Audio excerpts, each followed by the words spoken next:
Good morning, everyone. I am a combat veteran, Iraq. I started in the Air Force for 10 years, got out like a fool, and the Army recruited me for air traffic control. I've been doing this for about 6 years. I went in the Army at 38. Married to a wonderful Marine, and we help each other through PTSD. PTSD is real. It's definitely real. And I just thank the fellas that paved the way for me to be able to be here today. Without them, I couldn't do what I do. So, thank you. And Sergeant Major George Ridley. I entered the service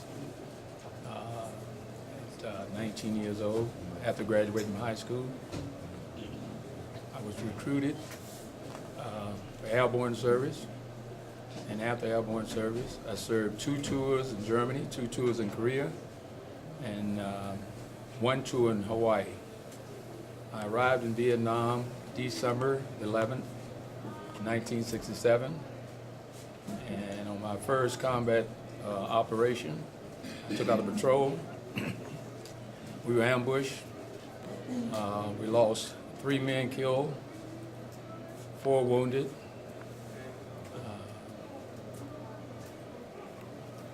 I served a second tour in Vietnam, and I was an advisor to a Vietnamese regiment, and that was very gratifying.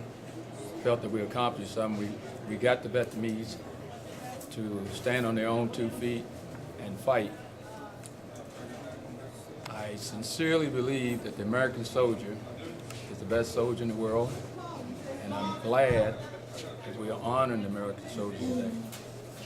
I think that the reason why the American soldier will always be superior on the battlefield is that the American soldier comes from a free and democratic society, and the American soldier will always be able to think and act in a positive manner. I am so gratified to see so many of us celebrating this day. It is a very special day to me, and I always dress and honor my dead comrades. Thank you. The merchant seamen. For some unknown reason, merchant seamen are never honored. They are the second oldest organization outside of the Army. My husband spent 43 years out there on that water. He made the Merman's Run. How many of you in here know about the Merman's Run? We lost more ships, more men than the Army and anybody else, but you never hear about it. Personally, I had to fight to get a flag in the park. The only other place that they had anything was in Ewan Township at the memorials out there. They have a ship's wheel. But we hear about the Army, we hear about the Navy, we hear about the everybody else.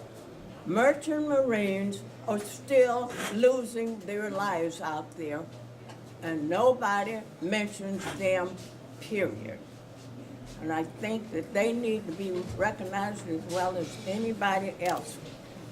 Think about, if you go in the park now, the flag that flies opposite the Army flag is a Merchant Marine flag. I was married to one. He passed away, working asbestos ships and coming home from the Vietnam and all those wars.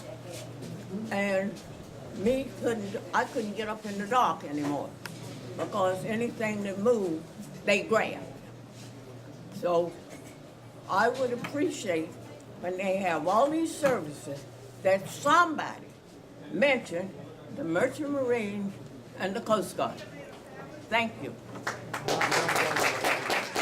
want her in this video with me.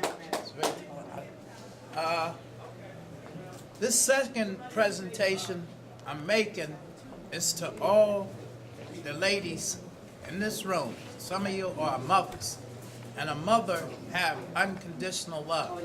I call her mom. It's a coincidence when she said Merchant Marines, because in 1967, I went over on the USS Gaffey to Vietnam.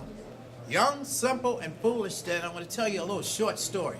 We landed in Okinawa before we got to Vietnam.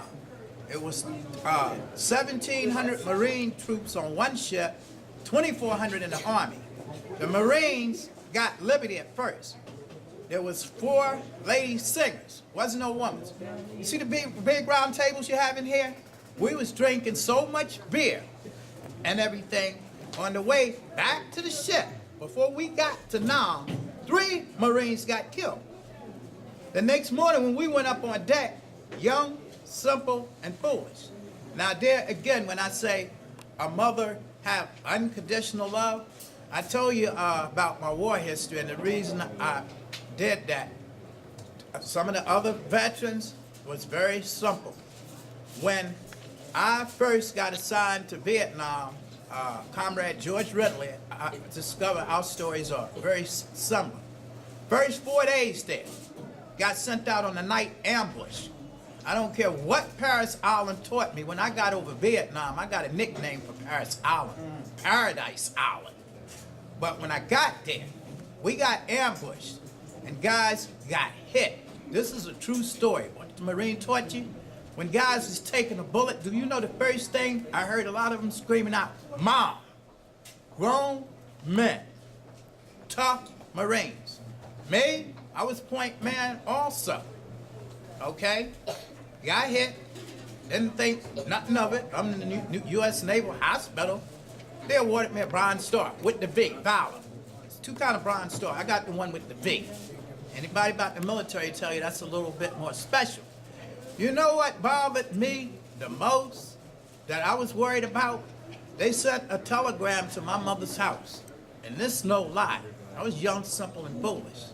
We was living in Trenton on North Broad Street. The word got back to me when the Marine brought the telegram to my mother's house. She fell flat out on the concrete and hit her head. I was more concerned about whether my mom got killed or not. My young past, which I give respect when I say Uncle Sam misguided children, the Vietnam vets, when we came home, at least the country is making that up now for Iraq and Afghanistan veterans.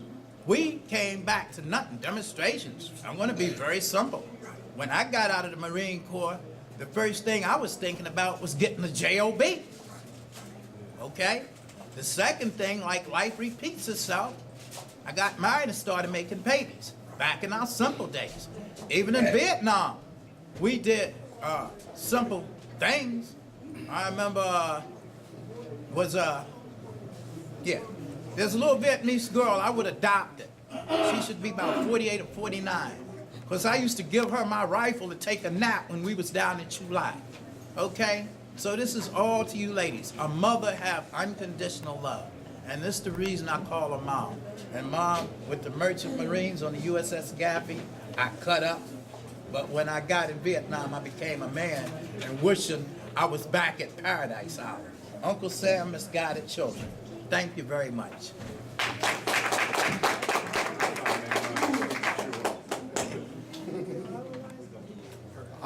Me also am a Vietnam vet. I went from high school to the Army. In 1967, I graduated high school from Pemberton, New Jersey, Pemberton Township High School. The next year, my father was a retired military, so me and him almost wound up in Vietnam at the same time. He got wounded. The next year, I was sent to Vietnam. I was a young recruit. My first assignment was with the 192nd Aviation Battalion. I became a door gunner mechanic.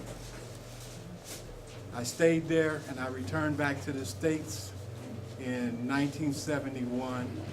I have a tour in Hawaii, a tour in Germany, and I've been living here in Willingboro since 1968, off and on. As far as this VFW post, I got married in this post, in the old post, in 1968.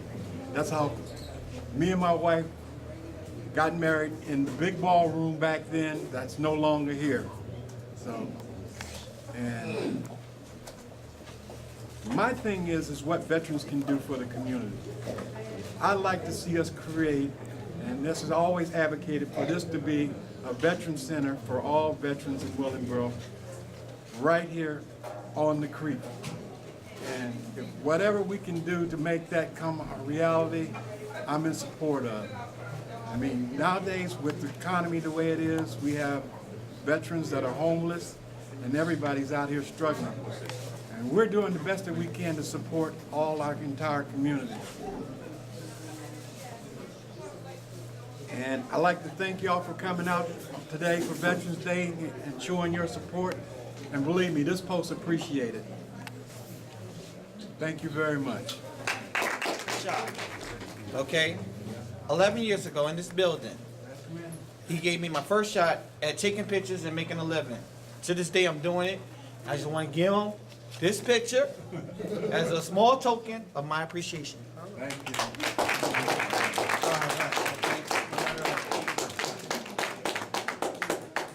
That boy is something else. He's true. He's true. Ask